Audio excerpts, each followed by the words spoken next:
Good evening, good evening, good evening. It is closer to dinner time. Maybe some of you are closing your work days out. Hopefully you're on your way home. If you are doing so, maybe you're getting ready to cook a meal for the family. I'm not sure where you are, but if you end up tuning in live here today, I'm doing this much later than I normally do. I like to have it out for everyone a lot earlier in the morning, but some things have recently happened in my life, and it's forced me to sort of like throw up the scheduled live and just plan to do this live when I'm ready to do the reading. So for those of you that might be checking this out live because it's coming across your feeds, whether it's on YouTube or Facebook, welcome. I'm Pastor Dave Berkey. We are reading through the Bible in a year. I'm using a chronological Bible reading plan by Blue Letter Bible. They do it. It's been really, really good. This is the 4th or 5th year we've been doing this. First time that I'm actually doing it via video, which you'll see in a minute when we get into the text, what that's going to look like. And then we also are using the NASB translation. So today we are on day number 35. We are reading in Exodus chapters 16 to 18 for our readings. And if you're grabbing this for the first time, maybe you're just seeing this come across. We have a Spotify and a podcast where you can get these each and every day and maybe check in that way. And if you're checking this out for the first time, you can catch up slowly or just follow us along on the journey and then finish it out as we get closer to the end of the year. No more than 20 minutes a day. That's literally all it takes, and you'll be able to read through the entire Bible in a year. So we love it. If you are tuning in live, I do have a couple of people with me. If you respond and just kind of say hello in the comment section, those things come through to me. So I'll say as a last note before I get started here, one of the things that we always encourage for people that are tuning in with us to do and those that are listening to do is to ask the Lord to take a piece of our reading time and take it to chew on, whether it's to do a little bit of a deeper study or to just memorize a little verse or maybe a couple of words to hold with you at this point into your evening or the rest of your night together with your family or whatever your evenings look like. And so we're gonna do that. When the mornings happen and normally open in prayer, I've spent some time praying beforehand, and I don't want to labor this. I like to leave some of these on for those that are tuning into the Spotify. So without further ado, we're going to get into our reading for today. Maybe if you are tuning in live, hit the pause button, breathe for a moment, ask the Lord to meet you where you are, slow yourself down, and either listen, read along as you listen, grab a highlighter, whatever it is that you find yourself doing. Just settle yourself before the Lord. Ask him to give you eyes to see and ears to hear this evening as you're tuning in. And we're going to get into our reading here. Exodus, chapters 16 through 18. Then they set out from Elim, and all of the congregation of the sons of Israel came to the wilderness of Sin, which is between Elim and Sinai, on the 15th day of the 2nd month after their departure from the land of Egypt.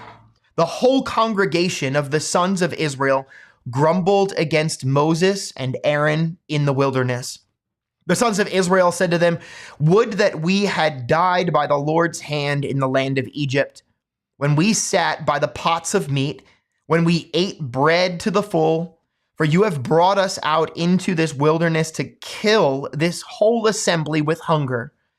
Then the Lord said to Moses, "Behold, I will rain bread from heaven for you, and the people shall go out and gather a day's portion every day, that I may test them, whether or not they will walk in my instruction. On the 6th day, when they prepare what they bring in, it will be twice as much as they gather daily." So Moses and Aaron said to all the sons of Israel, "At evening you will know that the Lord has brought you out of the land of Egypt. And in the morning you will see all the glory of the Lord, for he hears your grumblings against the Lord. And what are we that you grumble against us?" Moses said, "This will happen when the Lord gives you meat to eat in the evening, and bread to the full in the morning. For the Lord hears your grumblings, which you grumble against him. And what are we? Your grumblings are not against us, but against the Lord. Then Moses said to Aaron, "Say to all the congregation of the sons of Israel, 'Come near before the Lord, for he has heard your grumblings.'" It came about as Aaron spoke to the whole congregation of the sons of Israel that they looked toward the wilderness, and behold, the glory of the Lord appeared in the cloud. And the Lord spoke to Moses, saying, "I have heard the grumblings of the sons of Israel. Speak to them, saying, at twilight you shall eat meat, and in the morning you shall be filled with bread, and you shall know that I am the Lord your God." So it came about at evening that the quails came up and covered the camp, and in the morning there was a layer of dew around the camp. When the layer of dew evaporated, behold, on the surface of the wilderness there was a fine flake-like thing, fine as the frost on the ground. When the sons of Israel saw it, they said to one another, "What is it?" For they did not know what it was. And Moses said to them, "It is the bread which the Lord has given you to eat. This is what the Lord has commanded. Gather of it every man as much as he should eat. You shall take an omer apiece according to the number of persons each of you has in his tent." So the sons of Israel did so, and some gathered much and some little. When they measured it with an omer, he who had gathered much had no excess, and he who had gathered little had no lack. Every man gathered as much as he should eat. Moses said to them, "Let no man leave any of it until morning." But they did not listen to Moses, and some left part of it until the morning, and it bred worms and became foul. And Moses was angry with them. They gathered it morning by morning, every man as much as he should eat. But when the sun grew hot, it would melt. Now on the sixth day, they gathered twice as much bread, 2 omers for each one. When all the leaders of the congregation came and told Moses, then he said to them, "This is what the Lord meant. Tomorrow is a Sabbath observance, a holy Sabbath to the Lord. Bake what you will bake and boil what you will boil, and all that is left over put aside to be kept until morning." So they put it aside until morning, as Moses had ordered, and it did not become foul, nor was there any worm in it. Moses said, "Eat it today, for today is a Sabbath to the Lord. Today you will not find it in the field. 6 days you shall gather it, but on the 7th day, the Sabbath, there will be none." It came about on the 7th day that some of the people went out to gather, but they found none. Then the Lord said to Moses, "How long do you refuse to keep my commandments and my instructions? See, the Lord has given you the Sabbath. Therefore he gives you bread for 2 days on the 6th day. Remain every man in his place, that no man go out of his place on the 7th day." So the people rested on the 7th day. The house of Israel named it manna, and it was like coriander seed, white, and its taste was like wafers with honey. Then Moses said, "This is what the Lord has commanded. Let an omer full of it be kept throughout your generations, that they may see the bread that I fed you in the wilderness, when I brought you out of the land of Egypt." Moses said to Aaron, "Take a jar and put an omer full of manna in it, and place it before the Lord to be kept throughout your generations." As the Lord commanded Moses, so Aaron placed it before the testimony to be kept. The sons of Israel ate the manna 40 years until they came to an inhabited land. They ate the manna until it came to the border of the land of Canaan. Now an omer is 1/10 of an ephah. Then all the congregation of the sons of Israel journeyed by stages from the wilderness of Sin, according to the command of the Lord, and camped at Rephidim, and there was no water for the people to drink. Therefore the people quarreled with Moses and said, "Give us water that we may drink." And Moses said to them, "Why do you quarrel with me? Why do you test me?" But the people thirsted there for water, and they grumbled against Moses and said, "Why? Now have you brought us up from Egypt to kill us and our children and our livestock with thirst?" So Moses cried out to the Lord, saying, "What shall I do to this people? A little more, and they will stone me." Then the Lord said to Moses, "Pass before the people, and take with you some of the elders of Israel, and take in your hand your staff with which you struck the Nile, and go. Behold, I will stand before you there on the rock at Horeb, and you shall strike the rock, and water will come out of it, that the people may drink. And Moses did so in the sight of the elders. He named the place Massah and Meribah because of the quarrel of the sons of Israel, and because they tested the Lord, saying, Is the Lord among us or not? Then Amalek came and fought against Israel at Rephidim.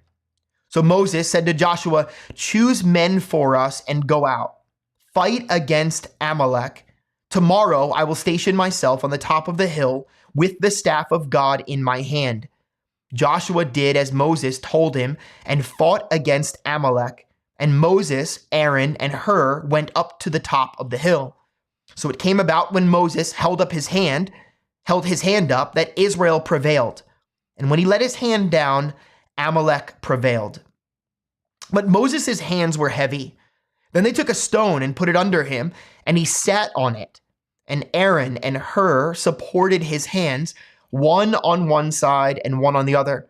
Thus his hands were steady until the sun set. So Joshua overwhelmed Amalek and his people with the edge of the sword. Then the Lord said to Moses, Write this in a book as a memorial and recite it to Joshua, that I will utterly blot out the memory of Amalek from under heaven. Moses built an altar and named it, The Lord is my banner. And he said, The Lord has sworn, the Lord will have war against Amalek from generation to generation. Now Jethro, the priest of Midian, Moses' father-in-law, heard of all that God had done for Moses and for Israel, his people, how the Lord had brought Israel out of Egypt. Jethro, Moses' father-in-law, took Moses' wife, Zipporah, after he had sent her away, and her two sons, of whom one was named Gershom, for Moses said, I have been a sojourner in a foreign land. The other was named Eleazar, for he said, The God of my father was my help, and delivered me from the sword of Pharaoh. Then Jethro, Moses' father-in-law, came with his sons and his wife to Moses in the wilderness, where he was camped at the Mount of God. He sent word to Moses, I, your father-in-law Jethro, am coming to you with your wife and her two sons with her. Then Moses went out to meet his father-in-law, and he bowed down and kissed him, and they asked each other of their welfare and went into the tent. Moses told his father-in-law all that the Lord had done to Pharaoh and to the Egyptians for Israel's sake, all the hardship that had befallen them on the journey, and how the Lord had delivered them.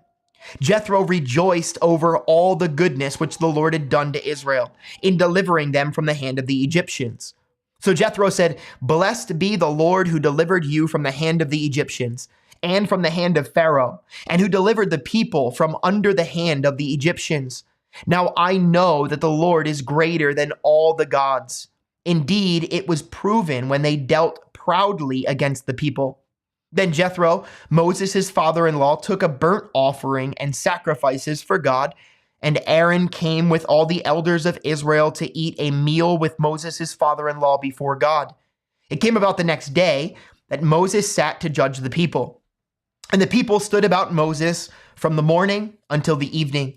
Now when Moses' father-in-law saw all that he was doing for the people, he said, What is this thing that you are doing for the people? Why do you sit alone as judge, and all the people stand about you from morning until evening? Moses said to his father-in-law, Because the people come to me to inquire of God. When they have a dispute, it comes to me, and I judge between a man and his neighbor, and make known the statutes of God and his laws. Moses' father-in-law said to him, The thing that you are doing is not good. You will surely wear out, both yourself and these people who are with you, for the task is too heavy for you. You cannot do it alone. Now listen to me. I will give you counsel, and God be with you. You be the people's representative before God, and you bring the disputes to God. Then teach them the statutes and the laws, and make known to them the way in which they are to walk and the work they are to do. Furthermore, you shall select out of all the people able men who fear God, men of truth, those who hate dishonest gain, and you shall place these over them as leaders of thousands, of hundreds, of fifties, and of tens. Let them judge the people at all times, and let it be that every major dispute they will bring to you, but every minor dispute they themselves will judge. So it will be easier for you, and they will bear the burden with you. If you do this thing and God so commands you, then you will be able to endure, and all these people also will go to their place in peace. So Moses listened to his father-in-law and did all that he had said. Moses chose able men out of all Israel and made them heads over the people, leaders of thousands, of hundreds, of fifties, and of tens. They judged the people at all times. The difficult dispute they would bring to Moses, but every minor dispute they themselves would judge. Then Moses bade his father-in-law farewell, and he went his way into his own land. There is day number 35, Exodus chapters 16 to 18. If you are checking this in later, I hope and pray that something stood out to you. There is plenty there. My hope and anticipation, I will continue to say, because I am writing a little bit now, starting to do some devos, just need to translate them into video eventually. But my hope and desire is to be able to do a daily devo out of each of our reading times. So if you're getting to the end of this video, you can be praying for me for that. I am trying to navigate schedules and time and priorities, as some things have drastically changed recently in my life. So I feel a little bit as if I'm in the wilderness myself, or in a wilderness per se. Not quite sure what it is that the Lord is, where the Lord is taking me. And I think I've been spending a lot of time trying to figure out where he wants me to go, and not enough time asking him what it is he wants to do with me in the wilderness. So a little bit of a personal insight, maybe a short component of what my journal entry was yesterday for you to be thinking about me. I appreciate you all if you're joining me on this journey. Lord willing, I will see you again tomorrow, and you will continue on to day number 36 as we tackle Exodus 19 to 21 tomorrow.